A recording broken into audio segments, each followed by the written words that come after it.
Mga bay, mayong hapon o magandang hapon sa inyong lahat dyan mga bay. At mayroon akong sasabihin sa inyong lahat mga bay na sa mga solid supporter ko dyan, lalo na sa mga Bisaya dyan, na maraming nagre-request sa akin mga bay, magmukbang daw ako ng mga masarap na pagkain. Bakit ba ulit-ulit lang yun daw yung mga kinakain ko? Kasi hindi pa yung malaki yung sahod ko mga bay. At saka maraming nag-message sa akin mga bay na hihingi sila daw ng tulong, kahit pang bigas lang or pang ulam. Naawa naman ako mga bay. Wala tayong magawa mga bay, kaya sa akin pa lang kinukulang na yung sahod ko eh. Hindi pa ako nakatulong sa mga pamilya ko eh. At saka naawa ako sa mga tao. Kaya mga bay, mayroon dito mga bay na nag-request mga bay na mayroon ditong 100k sa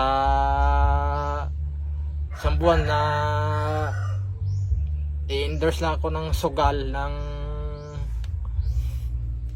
nila. Mayroon akong 50k o 100k dito mga bay, naka-message sa akin dito mga bay oh.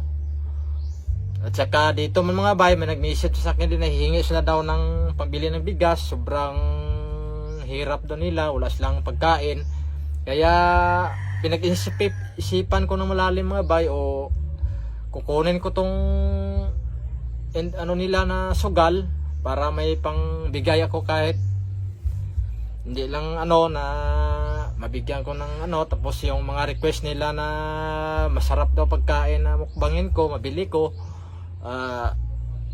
Manghingi ako sa inyo ng tambag mga bay, o maganda ba yung epekto sa pag-endorse ng sugal. Kasi iniisip ko na pag lumalabas ako, punta ako ng school ng mga anak ko mga bay, maraming mga bata na followers ko na nagpapalo sa akin at saka nagtitingin ng video ko.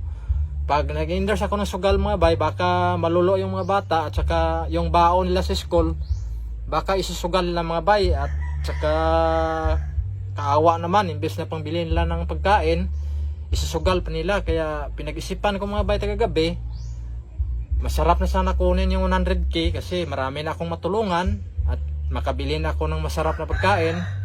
Pero mas naisipan ko pag ginawa bay na hindi pwede mga bay, kasi marami akong mga solid supporter, mga bata iba, turuan ko lang sa sugal, pati yung mga anak ko parang tinuruan ko na din. Kaya kahit maliit lang sahod natin mga bay, bahala na. Pinag-isipan ko muna at sa inyo na yan kung anong maganda dyan. Palagay man sa akin kung kung ma-endorse ako, kung hindi, sa inyo na yan mga bay.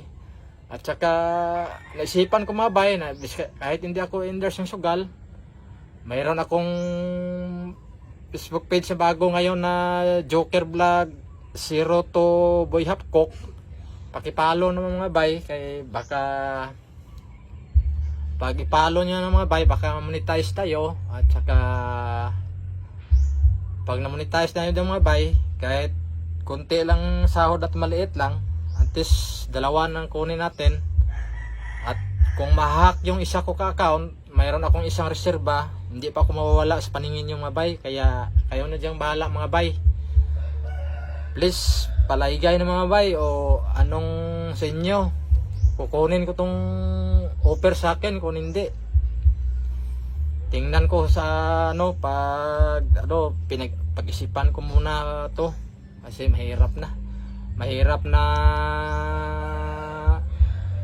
sumubok sa baka dito pa tayo mapahamak. Kaya sa inyo ng mga bay, at maraming salamat dyan sa mga baguhan ko dyan at sa mga solid ng supporter dyan. Please pakilaygay kung anong maganda, kasi maraming nag-message sa akin dito mahingi ng tulong, mag-endorse ako ng sugal, kahit pang ulam lang na ako mga bay. Mag-iisip mga bay para hindi ako makatulog sa pag-iisip. Kaya sa inyo na yan mga bay. Bye bye, salamat sa solid support, love you to all.